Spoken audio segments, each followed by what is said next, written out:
Congratulations here, and another build on the go. Today we're working on a rowboat. So this rowboat is going to have a couple of skellies in it to be paddling along the shores of Pirates Cove, and we'll give you a look as to how we built it.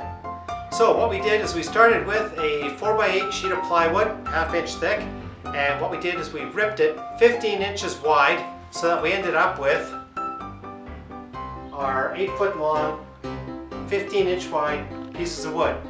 Why 15? Well, we didn't want to go exactly 16 because if we lost anything due to the cuts, our 48 inches would probably end up coming a little short. Also, we wanted to make sure that we had enough pieces wide enough to go on the ends, and they have to end up wider than 15 inches. A little bit of math. I didn't go through the math. We cheated and actually just cut and then measured.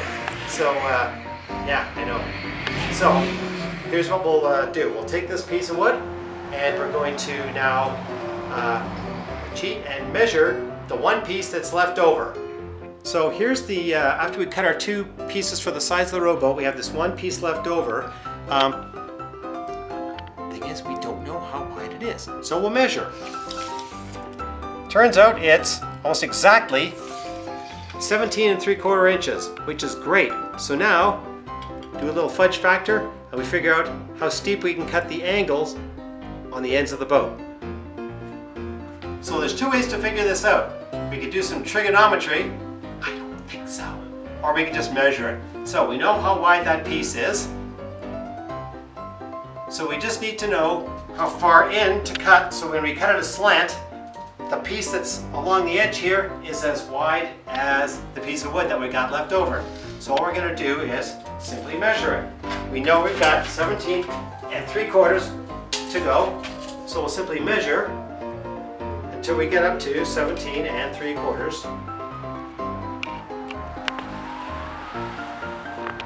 Now, if you're really smart, you can figure out the math in your head and go, okay, if I use some trig and go the angle of the hypotenuse and square the other 2 sides, and that means that this mark is actually going to be at, about, let's see, if I do it in my head, 9 5/8 of an inch. So let's just see if we're fairly accurate on that one there. Oh, look at that, it's 9 5/8. How about that? Yeah, I measured beforehand. So that's what we'll do. We'll actually do this. We will measure out to 17 3/4. That gives us 9 5/8. So what we'll do is, since we know that now, we can mark it up. So we will mark it up like this. 9 5/8. And I'll just double check, because once you're cut, you're kind of stuck. And look at that, it's exactly 17 3/4. So take something with a nice long straight edge, piece of nice straight wood.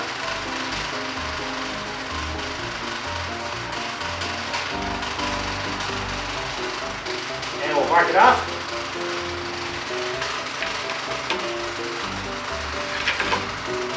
There it is.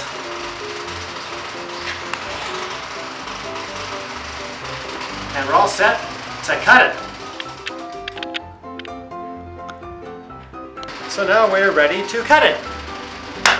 And there we are, nicely cut.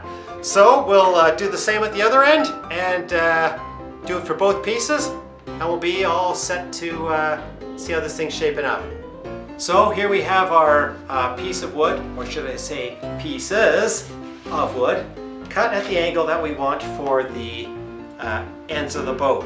Now, to save ourselves some grief, we are not going to taper the sides of the boat. We'll leave them parallel. Also means visually, as a prop on the lawn, which will be the ocean outside Pirates Cove, it'll actually be easier to see in light because they won't be actually tapered and pointing towards the ground. So from a visual perspective, it'll be easier to see. So now we'll cut the ends. All right, so we're ready to make our end pieces. We've got our remaining piece of wood here, and we have measured out 3 feet, which will be as wide as our boat's going to be. So we'll get 2 of these magically cut, and then we'll see how the pieces look when we just kind of hold it all together. Okay, we have got our piece of wood, or pieces of wood, cut exactly 3 feet in length And now we'll actually try and put these pieces together in some semblance of order to see if it looks anything closely resembling a rowboat. And for terror, we found this.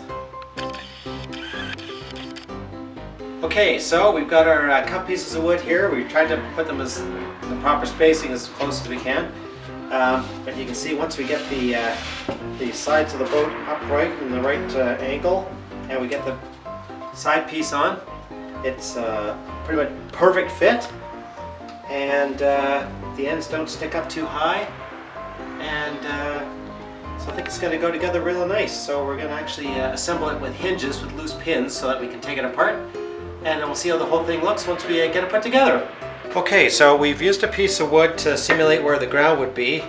This is our side, this is our end piece here, and we've lined it up so that it's going to be flush with the ground, and you can see the end just sticks up ever so slightly, but hardly any at all. Now we're going to actually assemble this with hinges, and one of the reasons we're doing that is we bought hinges with what they call loose pins, and this basically allows you to take the pin out when you're done, and the whole thing just comes apart for easy storage. And then when you want to assemble it, you just put the ends of the piece of the hinge together, and it makes a really nice and easy way to assemble things back together. So we'll get our hinges lined up here in relative order. We thought we'd use 2 just to make sure that it holds together nice and strong, because we don't want it to come apart while it's in place on the lawn.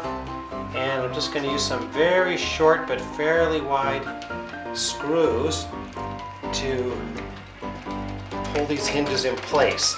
Now normally hinges come with some pretty long screws that aren't any good to us because they are too long and they would go through the plywood. So instead we're having to basically substitute a little 1/2 inch number 8 screw here, but that seems to be just fine for these purposes. And because they are fairly short, they're quick and easy to screw into place. Oops. And there's one side. And there we have it. So we have our 2 hinges holding our end piece onto our side, and when we want to dismantle it for the purposes of storing, we just give those pins a little nudge. Sometimes they need a little assistance the first couple of times, just to and you should always, once you're doing this, you should actually run through and make sure you can in fact knock the pins out, because if you can't, you're going to have a real tough time working with these things. So there's one, pin is right out. Second guy here, pin is right out. So when you want to disassemble it, there you go. And when you want to put it back together again, you line it all up. And the hinges, of course, just by their very nature, line everything up absolutely perfectly for you. So you just knock the pins back in real quick. And there you go. And I mean, if you need to tap them in a little bit, that's fine. You certainly not going to hurt anything. And you don't even have to put them all the way in. Even part way like that is more than enough, just to make sure that it's being held in place, and it'll stay without you hanging onto it. So we'll get the rest of it going and see what it looks like. Now if you're going to use these hinges, one thing I suggest you do, even though they say they have loose pins, initially they're a little tough to get out. So what you need to do is just kind of get it started the first time. So what I do is I usually take a little bolt and put a nut on it so it can't drop through accidentally. And I just use a hammer to tap the pin loose. And once you've got it started, that's it. It comes out very easily. And you can now easily separate the 2 pieces. And the pin will actually very nicely go back in and out with minimal grief. And it's easy to deal with. And here's what it looks like in situation on the lawn. ocean.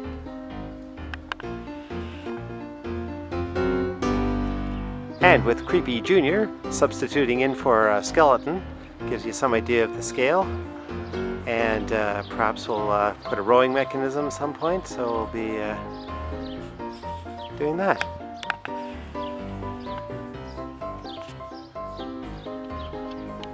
Here's the boat fully assembled, and here it is, all disassembled and ready for storage. So you can see it's a grand total of maybe 1 inch thick, and maximum length of course would be the 8 feet here. Maximum width is about the 17 and change that we have for the widest piece here. So very easy to store, easy to assemble, and of course it looks full scale when you put it out, so easy to handle. So that's the boat itself. Now we're have to do some painting. Yay!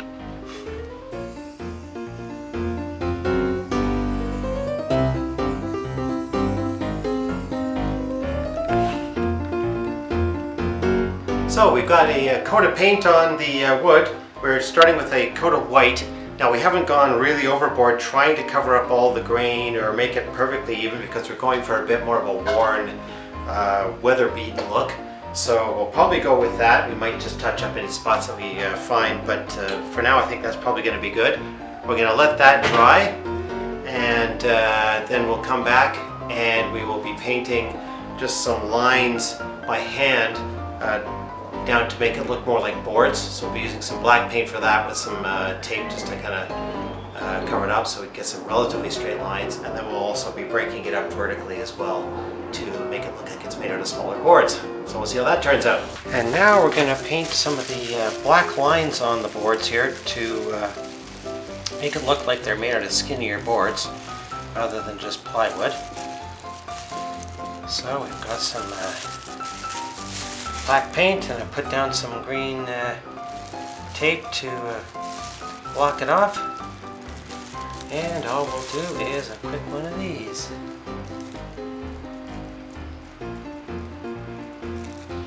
Putting it on fairly thick so we get a good solid black line.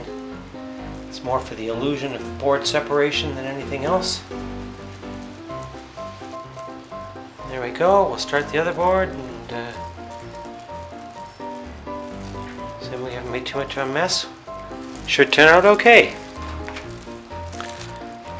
And now we've got both boards done, evenly spaced across the ends. I'm just going to catch any little pieces that need touching up.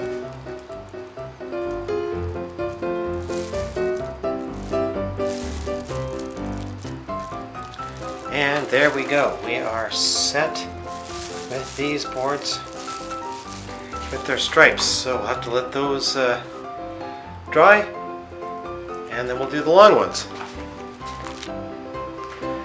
Now we've got our long boards that we're going to tape up.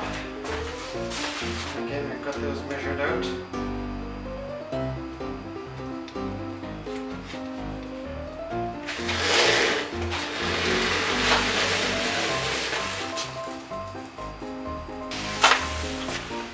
There we go, taped up. Now, painting time.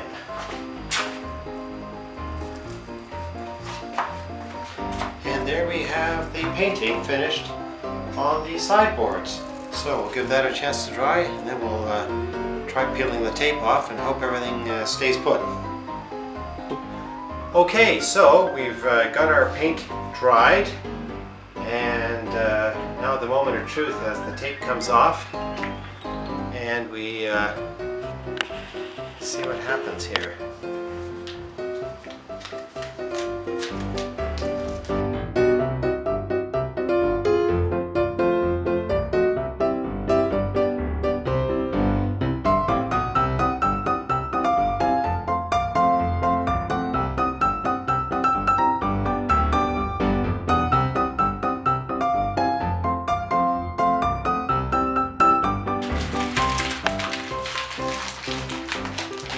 I'd say it's looking pretty good. Now that we've got our stripes painted, we're going to paint just a little bit of blue trim on the top here, just to give it a little bit of nicer touch. And we've got our blue trim painted onto the sides of the boat, and it's looking exceptionally nautical and I think really darn good. So we will finish up this bad boy by doing these end pieces with the same color and let it all dry, and it should just be looking perfect.